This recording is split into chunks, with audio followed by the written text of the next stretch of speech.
We're going to welcome somebody to the radio station that we've been trying to schedule for a while, but for various reasons, either here or there or whatever, it's been tough to do. But we finally have musician and songwriter Matt Fitzgibbons with us. Matt, thanks for taking a few minutes and joining us today. Thank you very much for having me. All right, Matt, it's kind of an interesting story here. Matt started a website, patriotmusic.com, in 2005, and it's not political, folks. It's patriotic music. And Matt, what caused you to start this website and to go down this general road? Well, after I got my BA in philosophy at UConn, I taught corporate execs and colleges in Japan, and then later multinational students in Manhattan. And I learned that while we're composed of all of these different cultures, of essentially every other culture in the world, something still distinguishes us from the rest of the world. And after a little bit of thinking and talking to these people and reading, lots and lots of reading, I came to the conclusion that it's the simple but timeless principles in our founding documents: the Declaration of Independence, the Bill of Rights, the Constitution.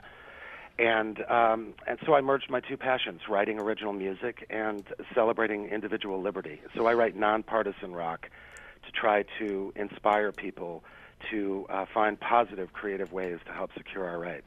All right, so let's talk a little bit about what did your musician friends at the time think about this? People, I think, come about it primarily from a perspective of what does the music say to them. And I don't mean lyrically, I mean how does it make them feel? Because music, like all other forms of art, is it's really about the emotion. The lyrical content will catch some people if it's blatant, but through my evolution of 3 CDs, I've become more and more subtle, relying on some other methods like symbolism and things like this.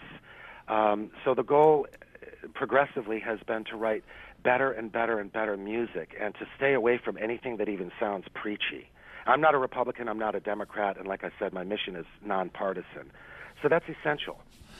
How has your music been accepted? And I guess it's not like the old days where musicians when they struck out on independent projects like this really needed to get the support of radio stations. It's a totally different world right now. So how has your music been accepted? Well, using the internet as well as interviews, both locally, nationally, podcasts, has definitely broadened my base. But the general word of advice in the music industry today is if you're not already huge, you have to do something unique. So coincidentally, I was kind of lucky because my two passions together made it something unique. So there is a lot of interest in it. I've gotten a lot of emails and letters and things like this. And as I work with organizations, I get feedback and hear that people are really interested in the idea. Now in an election year, it seems almost obvious. But it's funny because no one in music has ever done this, and I started this back in about 2004. So I've watched this rift, if you will, between the left and the right, or these different opposing philosophies, get wider and wider. So this year particularly, it's very unusual for me because the theme has changed quite a bit because it's an election year, and it's strange to hear everyone talking about what I've been talking about since 2004. So it's refreshing, it's good. But at the end of the day, I'm a musician, and I'm trying to write good music that hopefully grows with people. Now, do you perform live places as well? I do. It's been some time since we've done it. The album was only released a few months ago, and at this stage, we're spreading the word about it. I just released a music video on YouTube for track number 1 called The Rain's Coming. So that's something we just completed, and now we're taking a big sigh of breath after having done that, and we're moving on to the next project. All right, now for people that want to see this on YouTube, what is the YouTube page? The name of the song is The Rain's Coming. Okay. So if you go to your YouTube, folks, and type in The Rain's Coming, and then just to be sure, put song, and then you can put Matt's name at the end of it. That'll help also. Now, to find out if people are listening now and saying, this sounds like a great idea, do you have a website that puts into print and into vision that people can get a look at and listen to this and really get an idea where you're going with this? I do. My site is patriotmusic.com, and of course, as a musician, I have to have all the other essential social networking pages as well. Twitter, YouTube, Reverb Nation, Facebook, MySpace. It goes on and on. Trust me, it's a long list of things that we all have to do, and if you forget one, you're forgetting an essential component. Now, very quickly, patriotmusic.com is the website, and you started this.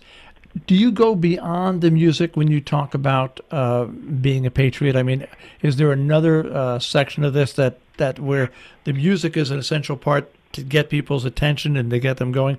But then do you... Absolutely. Okay. And what is that?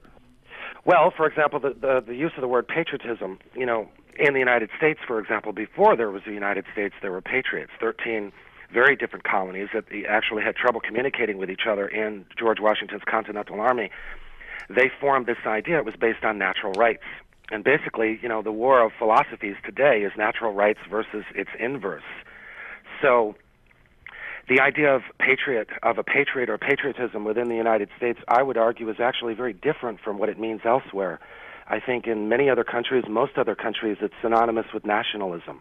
But here, patriotism is based on the concept of individual rights and the notion that government's one and only job is to protect individual rights. And that's why my most recent CD is called Entitled. And the cover features, it's an acrylic painting, that I had done, which shows Uncle Sam in the foreground, and he's just been mugged and beaten up. And the two perpetrators that are walking away are a donkey and an elephant, and they're counting their spoils. Excellent. Well, Matt, all I can say is good luck with this in the future. I mean, has this been more detailed and more work than you thought it would be, or is it gone about like you thought it would be when you started it? Well, the beauty of doing what you love is that even though it's work and you feel tired at the end of the day, I think you feel less tired, and you have a sense of being rewarded, especially with feedback. I love to hear from people and to work with people and to know that it's having, some sort of an impact. The bottom line is, if you take the Declaration of Independence, the Constitution with all of our amendments and print them out, it's about 20 pages.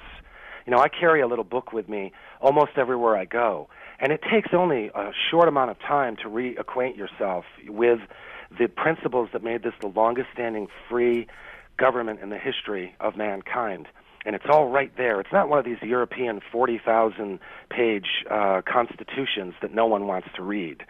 It's obvious, and the meaning is clear, I think, to anyone who reads it. And it only, takes a couple of minutes.